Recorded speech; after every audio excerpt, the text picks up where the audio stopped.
Dans les villages reculés d'Okinawa, il n'est pas rare de voir des hommes et des femmes de plus de 90 ans entretenir leur jardin, marcher le dos droit, le regard vif, et échanger des rires autour d'une tasse fumante.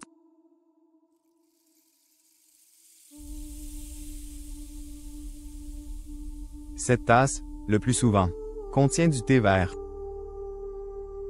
Boisson de sagesse, de patience et de longévité, le thé vert n'est pas un simple breuvage au Japon. C'est un rite quotidien, un lien entre l'instant présent et la santé future. Mais le thé vert n'est pas seul.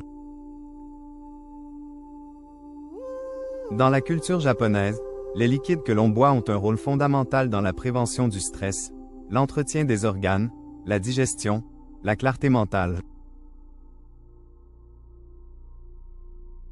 Aujourd'hui, je vous propose de plonger dans le monde de ces boissons miracles qui accompagnent les centenaires japonais au fil des saisons, des jours et des générations.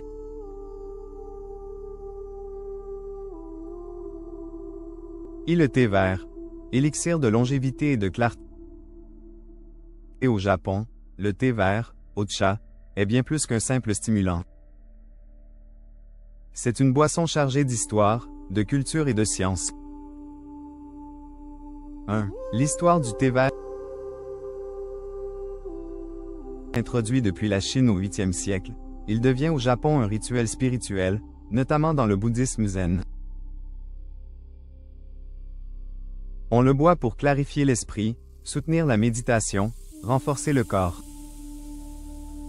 La cérémonie du thé, Chanoyu, codifiée par les moines, devient une voie de l'harmonie, de la concentration, de la paix intérieure. Mais dans les foyers ordinaires, on le boit simplement après le repas, au lever du jour ou lors d'une pause. Toujours dans le calme. Toujours avec gratitude. 2. Les bienfaits physiologiques. Le thé vert contient une molécule centrale, la catéchine, un antioxydant puissant qui combat le vieillissement cellulaire. Il est aussi riche en théanine, un acide aminé qui calme le système nerveux tout en renforçant l'attention. 1. Réduction du stress oxydatif. 2. Amélioration des fonctions cognitives. 3. Prévention des maladies cardiovasculaires. 4. Soutien au foie et à la digestion. 5. Effet anti-inflammatoire doux et naturel. Les centenaires japonais en boivent jusqu'à 5 tasses par jour, de manière répartie, souvent tiède ou à température ambiante. 2. Le matcha, l'or vert concentré.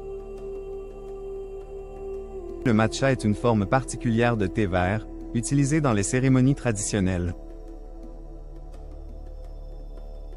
Il ne s'infuse pas, il se consomme entier. La feuille est broyée très finement et mélangée à l'eau chaude. 1. Une richesse nutritionnelle exceptionnelle. Le matcha contient une concentration bien plus élevée de catéchine, de chlorophylle, de vitamine A, C, E, et de caféine douce que le thé vert classique. Il donne une énergie stable, sans les pics d'agitation du café. C'est pourquoi les moines zen le buvaient avant les longues méditations. Esprit vif, cœur calme. 2. Comment les anciens le consomment? Même dans les zones rurales, on mélange parfois une petite cuillère de matcha dans une tasse d'eau chaude, ou dans du lait de riz. Il est aussi incorporé dans des bouillons, des soupes, ou même dans des desserts traditionnels. C'est une source de vitalité, mais aussi un symbole de pureté.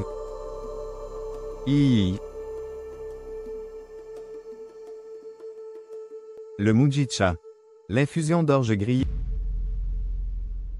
L'un des grands secrets estivaux des Japonais est une boisson à la fois très populaire, ancienne et étonnamment bénéfique, le mujicha, ou infusion d'orge grillée.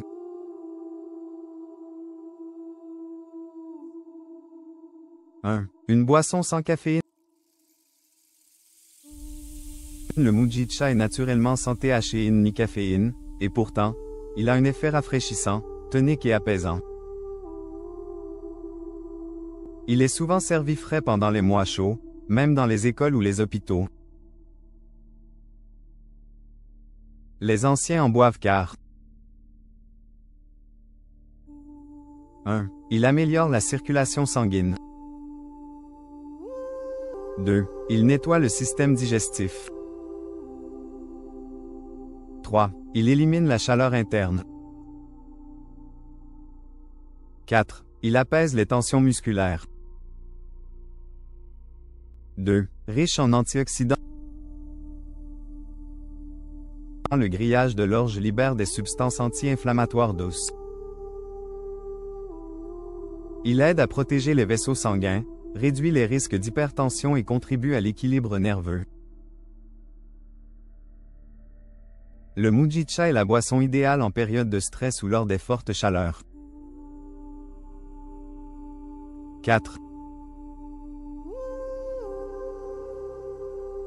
Les bouillons japonais. Le dashi, base liquide du bien vieillir. Le dashi n'est pas une boisson au sens strict, mais une préparation liquide consommée quotidiennement dans la cuisine japonaise. C'est le bouillon qui sert de base à la plupart des soupes, sauces et plats mijotés. Mais les anciens le consomment aussi tel quel, en tasse, comme une boisson nourrissante. 1. Composition du dashi. Traditionnellement, le dashi est fait de 1. Kombu, algues riches en iode et minéraux. 2. Bonite séchée, katsuobushi, source de protéines légères.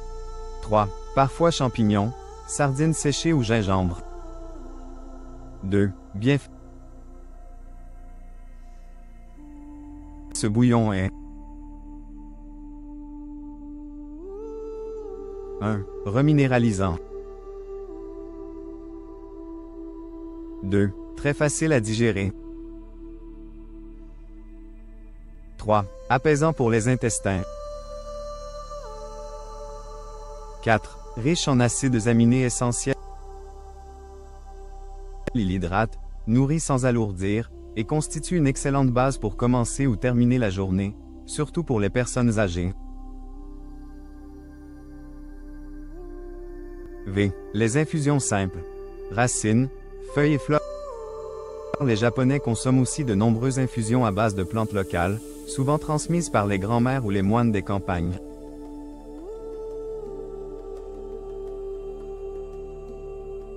Parmi les plus populaires. 1. Infusion de shiso, plante médicinale, anti-allergique, digestif, tonique du foie.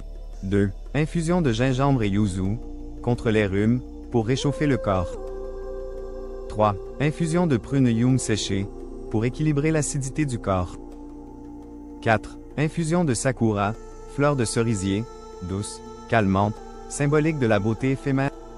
Ces infusions sont simples, non sucrées, naturelles, et consommées selon les saisons, selon l'état de santé, selon l'intuition. VI. Le saké médicinal, une tradition oubliée. Le saké, à base de riz fermenté, est connu comme boisson alcoolisée. Mais dans les traditions anciennes, il existait aussi un saké médicinal, faiblement alcoolisé, souvent mélangé à des plantes ou des racines. On en donnait quelques gouttes aux aînés pour stimuler la digestion, réchauffer le corps, apaiser l'esprit. Aujourd'hui, cette tradition est marginale mais toujours pratiquée dans certains temples ou par des herboristes. Le message ici est clair, l'équilibre avant tout. Le plaisir modéré, la conscience dans chaque gorgée. 7. L'art de boire au bon moment, avec l'attitude juste au-delà du contenu, ce qui fait la richesse des boissons japonaises, c'est l'attitude avec laquelle elles sont consommées. 1. On ne boit jamais en courant. 2. On ne boit pas glacé en hiver. 3. On ne mélange pas plusieurs boissons complexes à la fois. 4. On observe le corps, les saisons, l'heure pour choisir la bonne boisson. Les anciens disent souvent: le corps écoute ce que tu bois. Si tu lui parles mal, il ne répondra plus. Conclusion. Au Japon, les centenaires ne doivent pas leur longévité à une pilule magique, mais à une série de petits choix quotidiens. Parmi eux, les boissons jouent un rôle majeur. Du thé vert au dashi, du mujicha à l'infusion de gingembre, ces liquides nettoient, nourrissent, apaisent, renforcent. Mais plus encore, ils rappellent que boire est un acte sacré, un moment de soin, une forme de méditation. Et si, nous aussi, nous faisions de nos tasses des temples silencieux? Et si, chaque gorgée, devenait une promesse de paix intérieure? Moins de sucre, moins de stress, plus de chaleur, plus de conscience. C'est là, peut-être, le secret le plus humble, mais le plus puissant, des anciens du Japon.